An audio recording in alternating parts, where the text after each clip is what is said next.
Peace and blessings. This your guy, Big C, Amir Hassan, King Amir. I go by many names. I am what I am.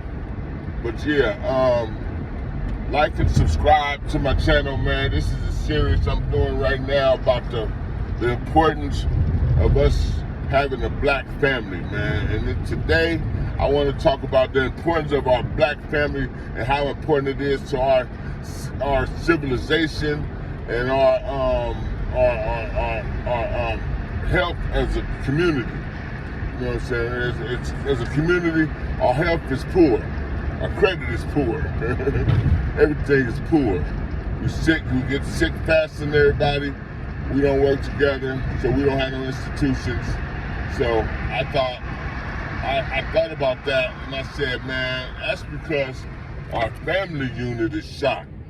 You know what I'm saying? Everything is because of our family unit.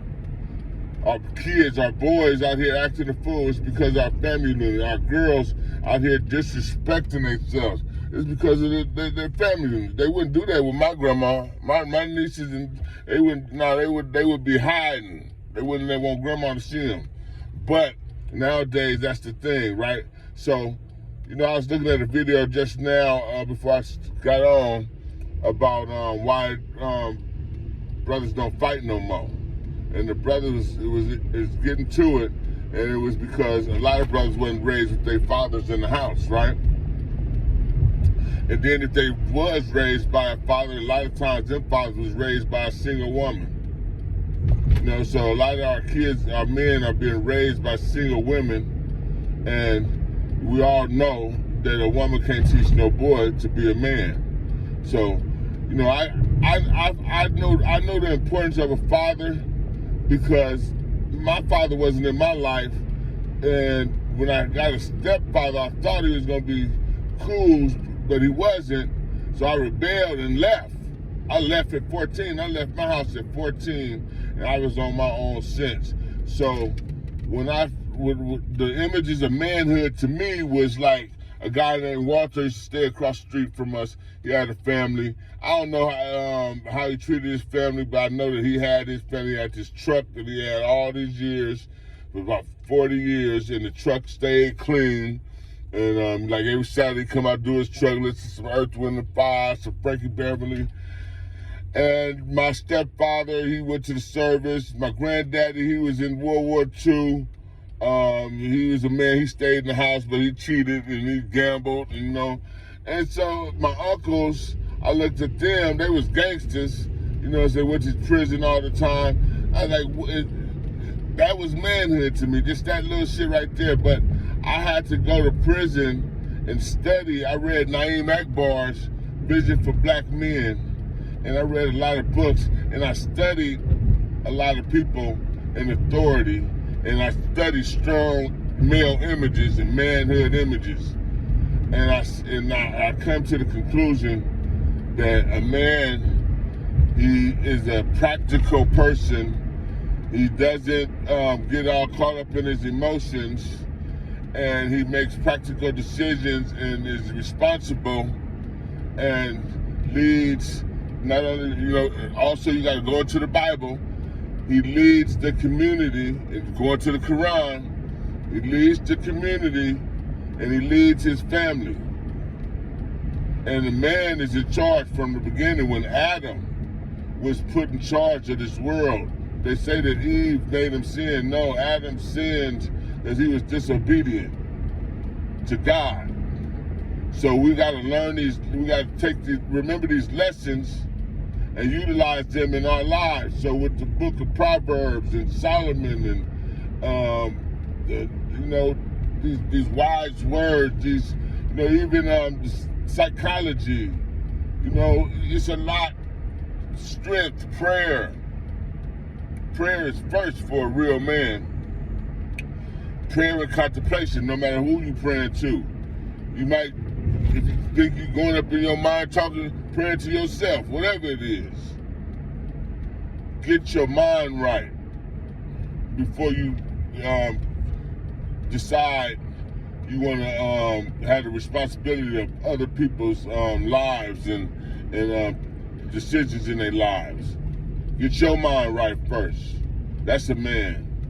And then he leads with honesty, integrity, and honor.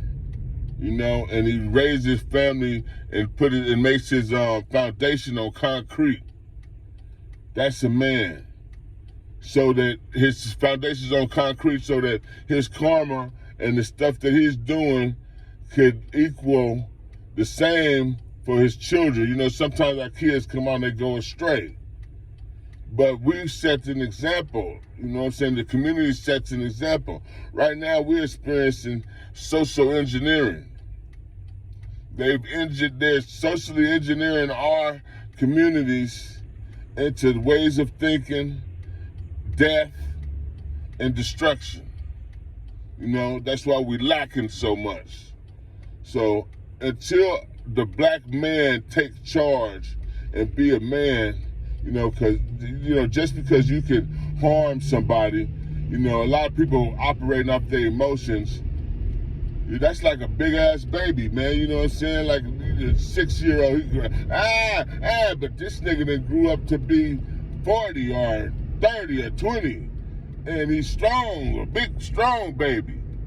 Now this nigga go get a gun and shoot. He can't formulate his decisions right because he's immature. He hasn't matured up from a boy, a male, to a man. So he throws a fucking tantrum and throws his life away as well as others. And at the same time, he harms the community and increases the threats and evil in the community instead of protecting his community and his people. There's a time for everything. There's a time for war, there's a time for peace. But when you push that line, now you're calling things into existence, and whatever you call into existence will come. You call death into existence, it's gonna come. It might not come how you want it, on the other person. It might come on you and your family, your kids.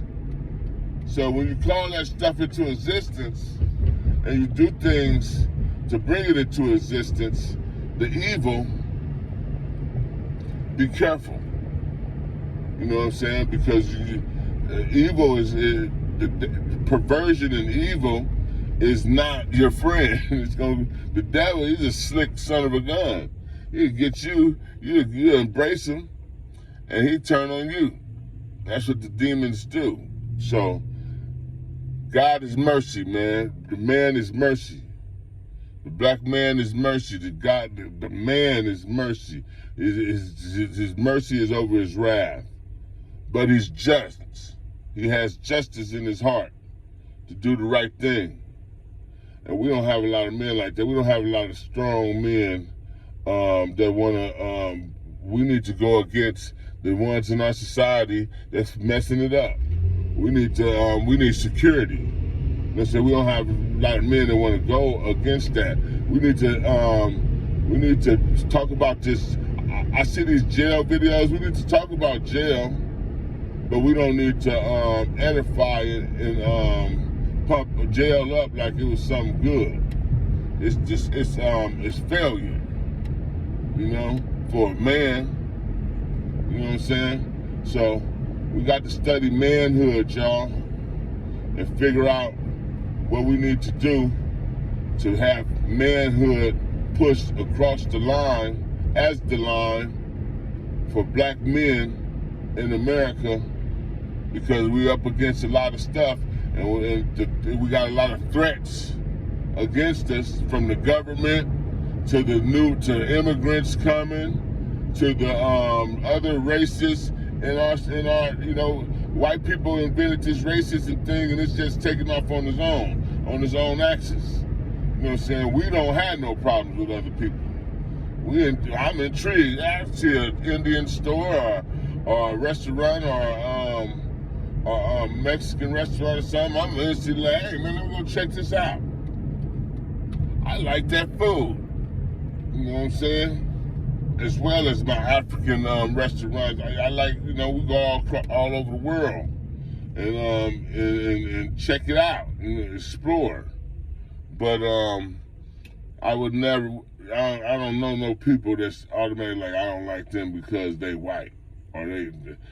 Now I don't like you because you're a racist piece of shit and like what you would do to my people if you had the chance. I don't like you because of that. But other than that, I don't even understand that shit. So yeah, man, we gotta be men.